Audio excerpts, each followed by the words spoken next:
Bam! What's going on, folks? Fuck a title show coming at you like a samurai kick to the butthole. I am your host, as always.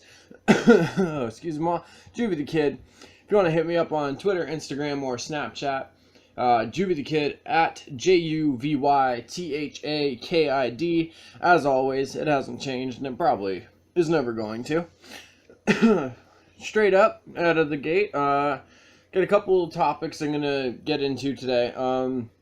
I know that was a little life lessons either, but yeah, there was one thing I was talking about today, and I was kind of wondering about is like the whole celebration of Halloween. And I found a little article in Huffington Post, 5 things you might not know about Halloween. So we're gonna get into that.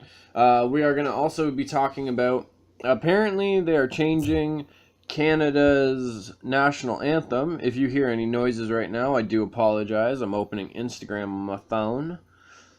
So let's do the national anthem first, submitted by Cannibal Kill.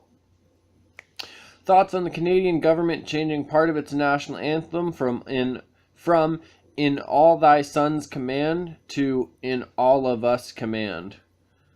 In all thy sons command, in all of us command. I don't know. Maybe it's just because like I grew up with it in school and everything, but in all thy sons command. That's the original. That's what's up. You know what I mean? I don't know. Like, I get the intent. Give me a second. I get the intention behind it. I don't know if I fully agree with it, though, if I'm going to be honest. I don't really see what that has to do with anything. The sad thing to say is a lot of people don't even really know, like, the national anthems, like, in their entirety once they become adults. Like, we do when we're children, but that's because we do it in school and everything. I guess at the end of the day, this doesn't really change anything about any of our day-to-day lives. Like, it's not going to make anybody's life worse or anybody's life better if, like, our national anthem says, "In all thy sons," or "In all of us command." I think if people are really upset about it, like, enough to kind of get outraged and post really negative shit about it or something, like, I think that's really fucking ridiculous. I don't know. Yeah, it's kind of, it really doesn't affect our day-to-day life. It really doesn't affect our economy as a country. It doesn't affect our relations with any other countries. So I don't really see why the fuck it matters. What the national anthem really says. You know what I mean? It's not like after all the wars and everything, the states went and changed like anything about theirs, or I don't know. It's one of those things. Like, I don't really think it's a big deal. Like, was it? I don't quote me on. Or, you know what? Let's look this up, because I think it's France. Like, they have their national anthem is. They say something about rivers of blood. I might be wrong, but we're going to see about this. English translation, because I don't know French. Contrary to popular belief about Canadians, Quebec is the main French-speaking area. Okay. So France's "Against the day of glory has arrived, bloody flag is raised." Oh, sorry. "Day of glory has arrived, against us tyrannies, bloody flag is raised." That's kind of cool. They come right to the roaring of these fierce soldiers. They come right to our arms to slit the throat of our sons, our friends. Jesus. Why? Let us march, may impure blood water our fields. I don't think France is changing any of this, and this is intense. "Frenchmen, as magnanimous warriors, bear or hold back your blows. Spare these sad victims, regretfully aiming against us." You know, this is kind of, I swear to God, if this was like a motivational speech before a battle, that would 100% be dope. Maybe that's like the the goal of national anthems anyway. But yeah, I don't know. It doesn't really matter to me, to be honest. In all thy sons command, in all of us command. Yeah, it's whatever. Like, even at baseball games, you see people mouthing it, but they only mouth the parts that they know, really. So, yeah, it doesn't really affect me. It's all good. If you want to change this to an all of us command, and all the unicorns command, like, whatever. Just I don't know. Do what you want, I guess. It doesn't matter to me, because it doesn't affect any of our lives, or, like, any, like, things about our country, really. If people are getting, like, I honestly, I don't even know if people are getting upset about this. This is, like, the first time I've even really heard of this. So, I don't know. If people are getting upset and fucking angry or whatever about it, just, like, chill the fuck out. It's a national anthem. It's not like you guys fucking sing it when you wake up and brush your teeth. You know, it's not like you're in the shower, like, getting your fucking man bits or woman bits clean singing "Oh Canada." What's the matter? It doesn't, people. That's what I'm saying. Alright, let's get into the Halloween stuff, shall we? So yeah, this is just like 5 things, excuse me, 5 things you may not have known about Halloween. To be honest, this is kind of something I've liked doing, finding articles or whatever. I go through it a little bit and just give some thoughts about it or whatever, because like I also learned something, you guys might learn something, and if anything is like inaccurate or whatever, that gives you guys like something to actually send me, so I know what is like the truth, or what is, you know, maybe the most popular theory about something. Because when it comes to certain ancient cultures, you know, a lot of it is only really like guesses or estimations. Okay, so number 5. It's newer in North America than you think. Well, okay, I don't even understand what that means. Like, we haven't been doing it that long? So I figured we've been doing it at least since 1800s. Okay. Trick-or-treating is probably the most known and practiced Halloween tradition, of course. It dates back to the 16th century. British, Scottish, and Irish people would go to the doors of wealthier citizens on November 1st, and they would call it Hallowmas. Huh. November 1st, what? Could have been on my, like, closer to my birthday. I could have had it. So they go to the doors of wealthier citizens on November 1st and offer to pray for the souls of the dead on November 2nd. November 2nd is known as All Souls Day. That's dope. In exchange for food. So, pray for the souls of the dead, you get food in exchange. You go trick-or-treating or whatever, you get some candy on the first day. That tradition was known as souling. S-O-U-L, as in like our souls as people. You know what I mean? And it is often compared to wassailing at Christmas. I don't know what wassailing is. Despite the fact that it has existed for centuries, souling was not common in North America, and there's little recording of children dressing in disguise and asking for treats before the 1930s. The 1930s, Jesus! For generations, souling and Halloween festivities were celebrated separately, only coming together over the last part of the century. Holy shit. And the term trick-or-treat didn't even appear in a national publication until 1939. My nan was born before trick-or-treat. Jesus. From the 1930s. We're like, man, we were slow on that one. Number 4. The night watchman evolved into a pumpkin.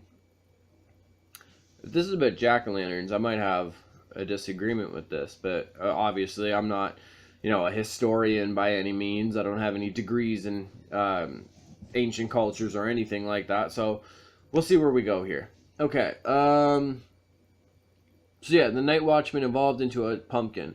What's Halloween with a jack-o'-lantern? It's alright, you don't really need them, in my opinion, to be honest.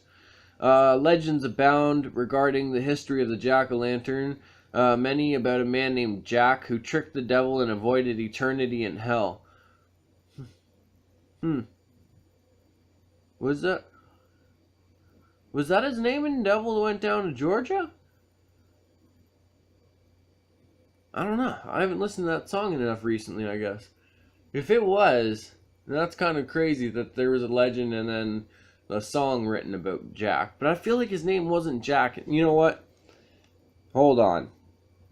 We're going to look this up. Devil Went Down to Georgia lyrics. Because I need to know. Because I feel... Was it Jack? I feel like it wasn't. Was it Charlie? No, it was Charlie Daniels, man, who made the song. Johnny. Yeah, my name's Johnny, and it might be a sin, but I'll take your bet, and you're going to regret because I'm the best there's ever been. It was Johnny in this song, Jack and the Legends. Alright, that would have been really cool if it was like kind of connected like that, though. Okay. So Jack avoided eternity in hell because he tricked the devil by doing something. It doesn't actually explain what, though. Some of these tales involve Jack being tricked right back, forced to wander the earth with a hell flame and a pumpkin, waiting in eternal resting place that will never come. Shouts out to Pumpkinhead, Lance Henriksen. What up? The term jack-o'-lantern originally meant a night watchman or man with a lantern. Oh, really?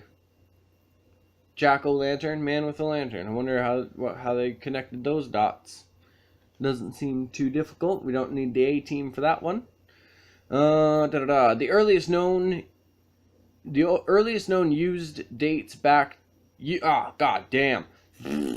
All right, take fucking 2, peeps. The earliest known use dates back to the mid-17th century. Pumpkin carving evolved from the Irish tradition of carving turnips. See, this is where I was going to mention. Irish tradition of carving turnips, but pumpkins were more plentiful in North America.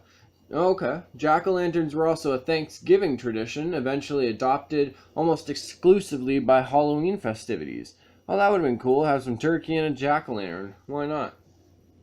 Why not, peeps? Quick sip of the choco milk. Alright. Everyone is doing it.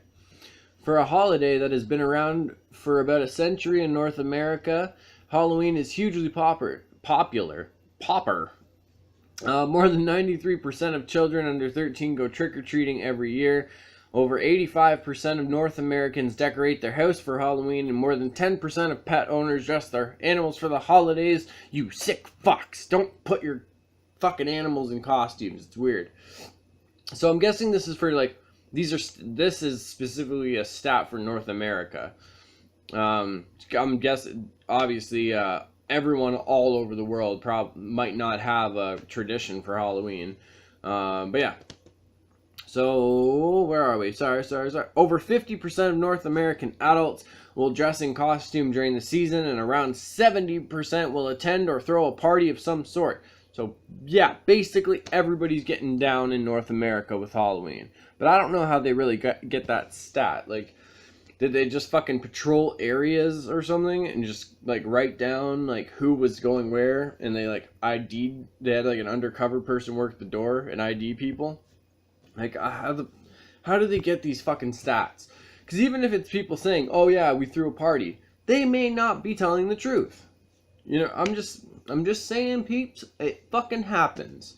Some people elaborate shit. They say it's a party, but it was really them 2 friends playing Xbox and drinking Red Bull. But who knows? That could be a party for some people, because fuck, like, I know I've killed a few hours doing that with my friends, so whatever. Number 2, kids are safer than you think. Dun, dun, dun, dun, dun, dun. Kids are safer than you think. Just don't drink the stuff under the sink. Every year there's a candy scare, those in quotations, in every other city in North America. In the 1980s, the big scare was razor blades. Crazy story. I was about to say funny story, but it's not that funny. My mom, when she was a kid, had a friend that actually did get a little fucking blade in her candy apple. It cut her mouth all to shit. I'm gonna check the window real quick. We had a bit of rain going on, and just before I started this, the sky was looking a little greeny, and I can hear a lot of wind out there. And I'd rather not get caught in a fucking tornado or twister while we're doing this, because this isn't live. I have to upload these. Like, I'm just saying. One sec, peeps. One sec. How are we doing out here? Oh. I'm being nuts. No worries. Probably a fucking plane or something going by. Alright. Kids safer than you think. Okay. So, the candy tampering scare has risen to the point that some clinics and hospitals offer free x-rays of children's candy bags. What? Shooting gamma rays into the fucking kids' candy? That can't be good. Kid's gonna fucking Hulk out in third period science class, turn into fucking Hulk. I'm just saying, wouldn't be good. All of this is much ado about nothing, it seems, because there have been reportedly only five cases of Halloween candy tampering. Although that's only the people that have come forward. We have to keep that in mind. Each of which was an isolated incident of deliberate poisoning by a family member and not anonymous tampering. See, this is already fucking like kind of bullshit, because I think it was last year or 2 years ago there was a thing in Barrie or whatever that somebody found a razor blade in their kid's candy bar or whatever. So yeah, I don't know. Reported death. We'll read a little bit more though. Reported deaths from Halloween candy tampering since 1974. 1. The culprit was the kid's father. In fact, almost every case of candy tampering over the past 30 years. I thought you guys said it was only 5 though. I don't know. Over the past 30 years has either been unsubstantiated or an outright hoax. Most of these cases have been proven to be falsified claims by family members or by the children themselves. It seems that the candy tampering scare of the late 70s and early 80s perpetrated more false claims than it actually prevented, as most reported cases were the result of media scare than actual occurrences. Yeah, I could see that. Oh, still check the fucking candy though, just to be safe. You know? By the children themselves. Could you imagine that?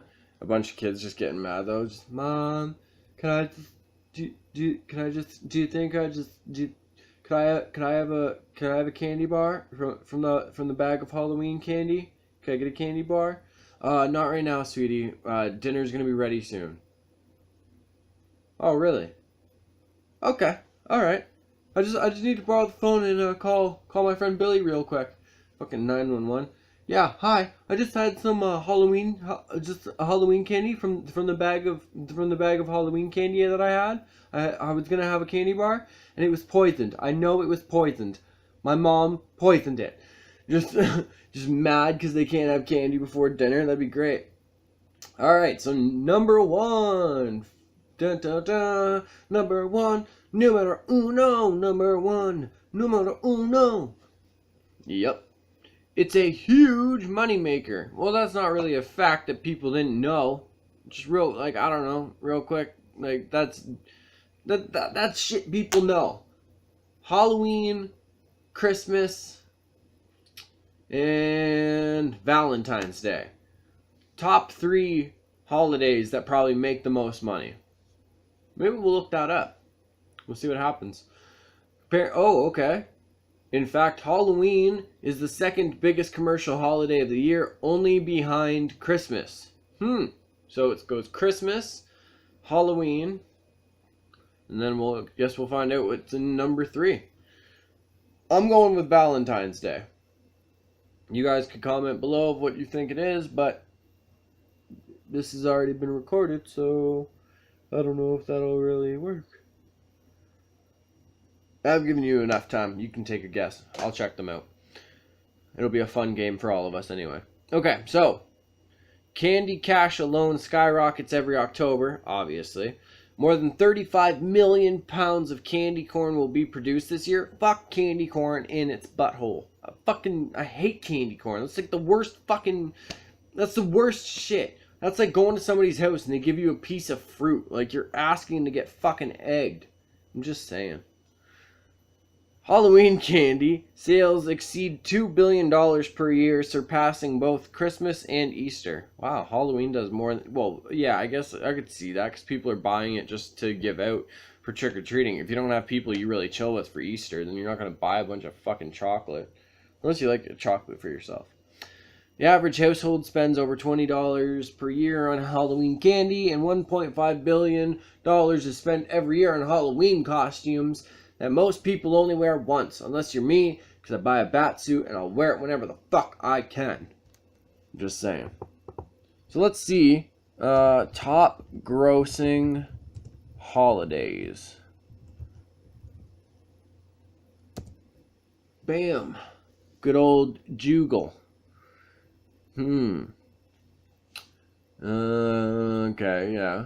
We know Halloween is the second grossing holiday after Christmas. National Retail Federation, Nelson Research reports 600 million pounds. Okay, that's about candy. That doesn't... Come on. Films of all time. That's not what we're looking for. See, sometimes I don't think Google has the answers. Maybe they don't. What is the holiday that makes the most money? Let's try that. CNBC, what do you got for us? You got the answers? You ain't got the answers, Sway. You ain't got the answers. You don't. Oh, sizing up holiday spending. Okay. I don't even know. Halloween. 6 billion in 2010. Holy shit. 1.7% jump from 2009. Wonder what it'd be recently. Oh, I can't even go through all these. They didn't put them in order. Fuck it. Fuck it all, peeps. I can't do it. I'm sorry. I apologize. So, what else we're going to get into? Let me wipe my sweat quick. It's so hot. So take off all your clothes. For all you guys know, I could be doing this naked. It's not like you could see me. For the record, I'm not naked, though. Or am I? But seriously, folks. Just want to talk about something. I think garage sales get a bad rap. Bad rep? Bad rap? Whatever. Potato, potato. Even though I don't ever say potato. And I think that's ridiculous. Either way, I think garage sales don't get enough appreciation. Just recently, I guess yesterday it was, found some awesome action figures. Ones that I specifically owned when I was a child too. Or like growing up, whatever. And honestly, like, it's just, a lot of people just like, garage sales is for old ladies or whatever. But like, you can find, people are getting rid of speakers that are in great condition, like furniture, antique stuff, movies from when you were a kid. Still looking for Lionheart and Hard Target by Jean-Claude Van Damme. If you guys find them on DVD or VHS, because I do still rock with a VCR or Blu-ray, you holler at me, because I need that in my life. Lionheart, Hard Target, JCVD. But yes, it was actually really cool because two of the figures specifically that I'm going to talk about are, especially with like certain movie news that's come out recently, it's just really dope to have these figures. For the Justice League movie, it's reported that Superman may have a bit of like his hair will be a bit longer, and it'd be cool if he had a different suit. I don't know if there's been word on that yet. But the figure that I have is from when he comes back and everything in the comics, and he has the black suit to help him absorb like more of the sun and everything for his powers, and he has the longer hair, and it's such a dope fucking suit, and he looks really cool. So it was really cool, one, to like that comic and everything when I was a kid, and with like I seen the news that like yesterday morning that he might have like longer hair or whatever, and then I see this figure, so right away I was like, okay, I have to scoop this. It's a sign. If you guys are a fan of X-Men, Cable is one of my favorite characters. Good old time traveling son of a bitch. But it's rumored that Cable is going to be in Deadpool 2. There's a lot of actors campaigning for it, which I think is really, really fucking cool to see how many actors actually like are passionate about comic book movies or getting the roles in the movies. But I found a figure of Cable, which is dope because it's right next to my Weapon X Wolverine that I had as a kid. And yeah, Cable and Deadpool, those graphic novels, if you get to check them out, those are really fucking good too. Deadpool is always funny. And him against like Cable, like their personalities it's an awesome dynamic as far as like characters go. But yeah, it was just really cool to have like kind of both of those characters have news come out, or like I guess you could call them rumors because it's not official news. But and then I find these characters like as figures, so it was dope, really good finds. And then I got a couple more, obviously, that like I won't get into or whatever. But actually, like speaking of actors that are like really like down for comic book movies and getting the roles, I saw a interview with Jay Hernandez. He is in Suicide Squad, currently playing Diablo. And he actually said that he wanted this role. He wanted to be in the movie. He wasn't sure if it was ever going to happen, so he actually made his own graphic novel. And the character that he kind of created in the graphic novel was kind of like very similar to Diablo. So it was kind of like a really cool, like, you know, he wanted to always do a comic book movie and like kind of like be Diablo or whatever. He wasn't sure if it was ever going to happen, so he made a graphic novel that was kind of like Diablo, like the character. And then he ends up actually getting to play him and everything. It's like a dream come true. And like, I know it's kind of cliche or corny to say, but it's like, you know, that's evidence that's like, if you stay persistent and you always keep your dream and your passion in your mind, and you like constantly keep working some way at it, you will achieve it. There's no reason you won't. And yeah, you know what? I think we're gonna end it on that note. Nice, uplifting, powerful note. I've been your host, JuvyThaKid. Fuck a title show. If you guys want to hit me up, Twitter, Instagram, Snapchat, as always, at JuvyThaKid, JuvyThaKid. All the quiet kids, freaks, and weirdos. For the love of everybody, keep being weird.